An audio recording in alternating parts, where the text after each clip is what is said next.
నమస్తే, welcome to special focus.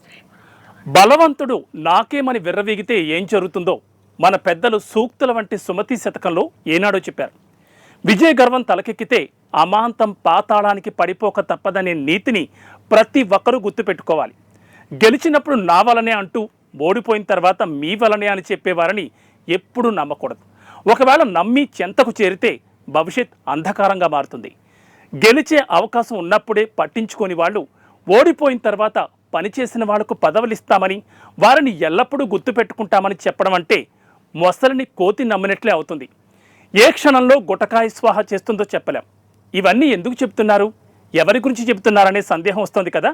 అక్కడికే వస్తున్నా. ఆంధ్రప్రదేశ్లో జగన్మోహన్ రెడ్డికి 2019లో ప్రజలు అధికారం కట్టబెట్టారు. అది రికార్డు స్థాయిలో. అన్ని సీట్లు వస్తాయని ఎవ్వరూ ఊహించలేదు. గాలివాటం అంటే ఇదే. బాబుపై ఉన్న కోపము, ఏపీకి ప్రత్యేక హోదా ఇస్తామని ఇవ్వకపోవడము, లేదంటే వర్షాలు లేక ప్రజలు అవస్థలు పడటము, మొత్తానికి ఏదైతేనే ఏపీ ప్రజలు బలమైన మార్పును కోరుకుని చంద్రబాబును కాదని జగన్కు ఓటేసి 151 స్థానాల్లో వైసీపీని గెలిపించారు. జగన్ పాలనను తప్పుపట్టలేం. జగన్ ప్రజల మంచి కోసమే పనిచేశారు. ప్రజల కోసం ఎన్నో పథకాలు తీసుకొచ్చారు. అయితే కావలసిన దానికంటే ఎక్కువ ఇచ్చినా ప్రజలు తిరస్కరిస్తారు. జగన్ ఇవ్వడంపై పెట్టిన దృష్టి అభివృద్ధిపై పెట్టలేదు. మౌలిక సదుపాయాల రూపకల్పనపై దృష్టి సారించలేదు. అవకాశాలు కల్పించడంలో విఫలమయ్యారు. మద్య నిషేధం విధిస్తామని చెప్పి అసలు ఎవరికీ తెలియని బ్రాండ్ల పేరుతో మద్యాన్ని రాష్ట్రంలో అమ్మేశారు. ఏపీలోనే ఉంటే యువతకు ఉపాధి లభించదని అర్థం కావడం, జగన్కు మరోసారి ఓటు వేసి గెలిపిస్తే రాష్ట్రం మరింత దిగజారుతుందని గ్రహించి మళ్లీ మార్పును కోరుకుని కూటమికి పట్టం కట్టారు. ఎన్నికలకు మరో 4.5 ఏళ్ల సమయం ఉంది. ఈలోపు జగన్ ముందు పలు లక్ష్యాలున్నాయి. జగన్ వాటిని ఏ విధంగా సాధించబోతున్నాడు, ఎదురయ్యే సవాళ్లను ఎలా ఎదుర్కోబోతున్నారు, కాంగ్రెస్తో ఎప్పటిలాగే వైరం పెంచుకుంటారా, లేదంటే మెతక వైఖరితో కాంగ్రెస్కు దగ్గరవుతారా? ఈరోజు స్పెషల్ స్టోరీలు తెలుసుకుందాం.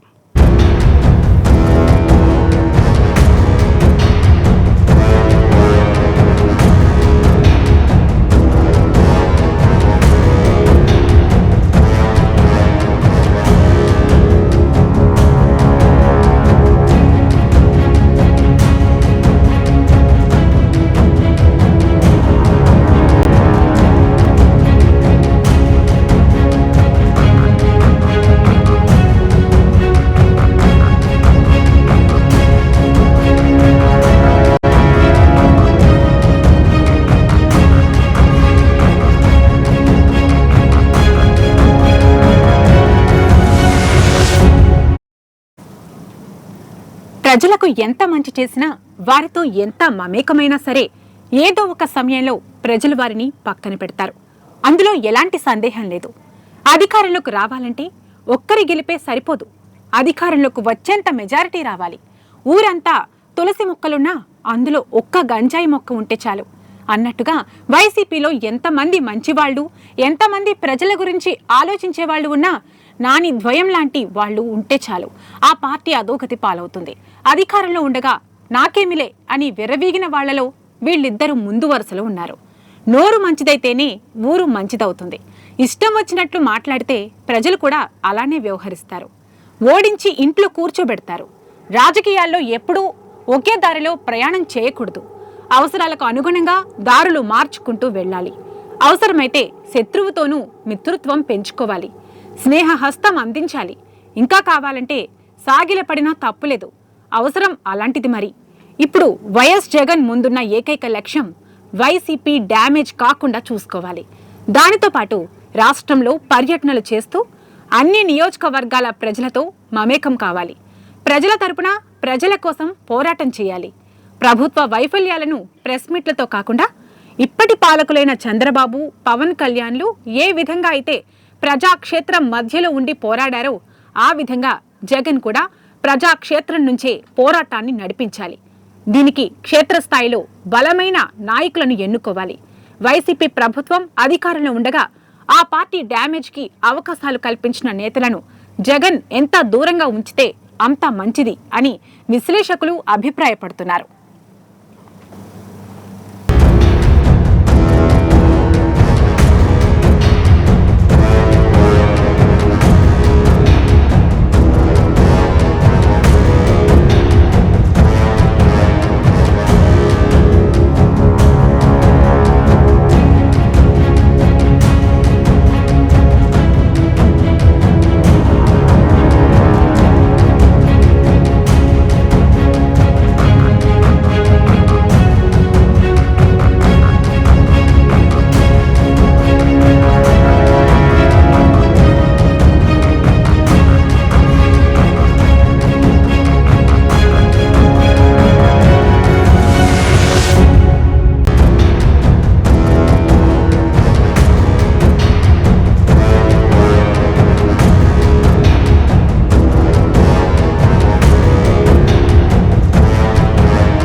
ఏపీలో ప్రతిపక్ష పార్టీ ఏది అంటే ఎవరూ చెప్పలేకపోతున్నారు.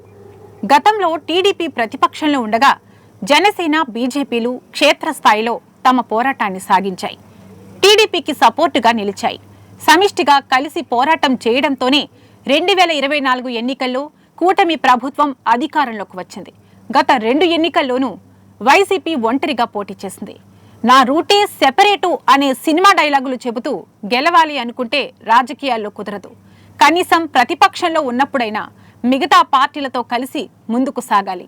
ఈ తరుణంలో వైఎస్ జగన్కు ఉన్న దారి ఒక్కటే, కాంగ్రెస్కు దగ్గర కావడం, ఆ పార్టీతో కలిసి ప్రజా పోరాటం చేయడం. వైసీపీకి కాంగ్రెస్ బద్ధ శత్రువు. కాంగ్రెస్ మోసం చేసింది అని చెప్పి 2011లో వైసీపీని స్థాపించారు. ఇప్పుడు వైసీపీలో ఉన్న లీడర్లలో చాలా మంది కాంగ్రెస్ నుంచి వచ్చిన వారే. మళ్లీ కాంగ్రెస్తో చేతులు కలిపేందుకు వారికి పెద్దగా ఇబ్బంది ఉండకపోవచ్చు. కానీ కాంగ్రెస్ విషయంలో జగన్ ఆలోచన ఏంటి అన్నదే తెలియాలి. జగన్ అధికారంలో ఉండగా కాంగ్రెస్ పార్టీ దేశంలో పెద్దగా ప్రభావం చూపలేకపోయింది. కేంద్రంలో ఉన్న బీజేపీకి కూడా కాంగ్రెస్ బద్ధ శత్రువు. వైసీపీకి బీజేపీకి కాంగ్రెస్ శత్రువే కావడంతో బీజేపీకి వైసీపీ దగ్గరైంది. అధికారంలో ఉండగా బీజేపీకి మద్దతు పలికింది.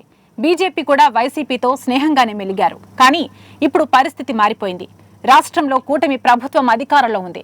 ఈ కూటమిలో బీజేపీ కూడా భాగస్వామ్యం కావడమే వైసీపీకి మింగుడు పడటం లేదు. జగన్ ఇప్పుడు ఒంటరిగా ఎవరిపై పోరాటం చేయాలో అర్థం కాని పరిస్థితి. బీజేపీని నేరుగా విమర్శించలేరు. కారణం, కేంద్రంలో బీజేపీ అధికారంలో ఉంది. టీడీపీ, జనసేనపైనే జగన్ విమర్శలు చేయాలి. బీజేపీని విమర్శించకుండా, ఆ పార్టీపై అస్త్రాలు సంధించకుండా ఉంటే కాంగ్రెస్ పార్టీ చూస్తూ ఊరుకుంటుందా అంటే ఉండదనే చెప్పాలి. పైగా రాష్ట్రంలో కాంగ్రెస్ పార్టీ అధ్యక్షురాలిగా జగన్ సోదరి వైఎస్ షర్మిల కొనసాగుతున్నారు. కుటుంబ కలహాలను పార్టీలతో ముడిపెట్టి ఒకరిపై ఒకరు విమర్శించుకుంటున్నారు. జగన్ పై షర్మిల నేరుగా విమర్శలు చేస్తున్నా జగన్ మటుకు నేరుగా షర్మిలపై కామెంట్స్ చేయడం లేదు. కారణం ఏంటన్నది ఆ పార్టీ నేతలకే తెలియాలి.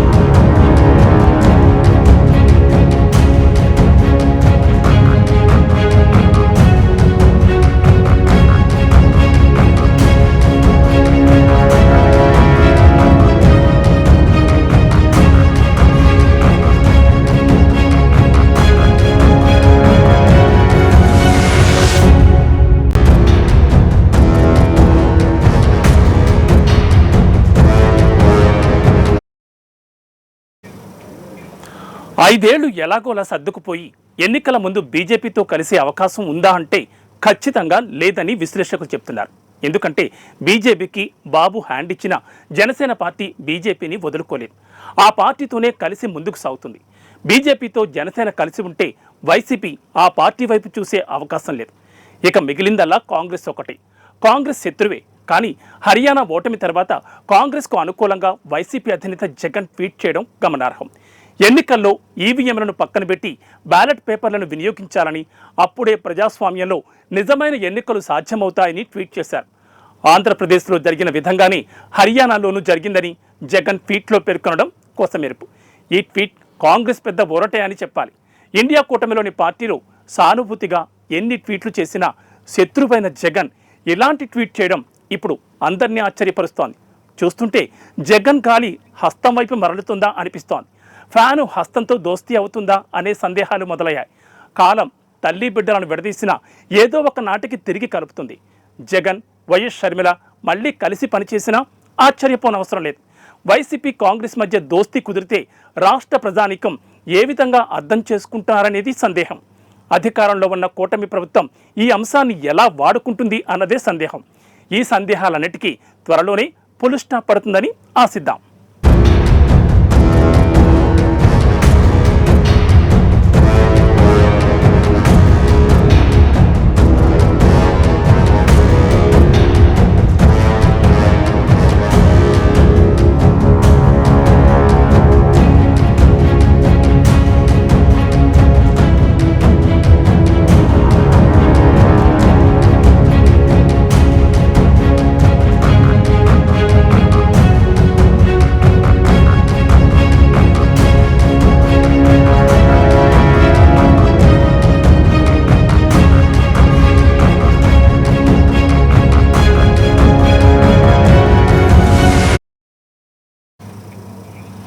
ఇది ఇవాల్టి స్పెషల్ స్టోరీ. మరో ఇంట్రెస్టింగ్ టాపిక్తో మళ్ళీ కలుద్దాం. నమస్తే.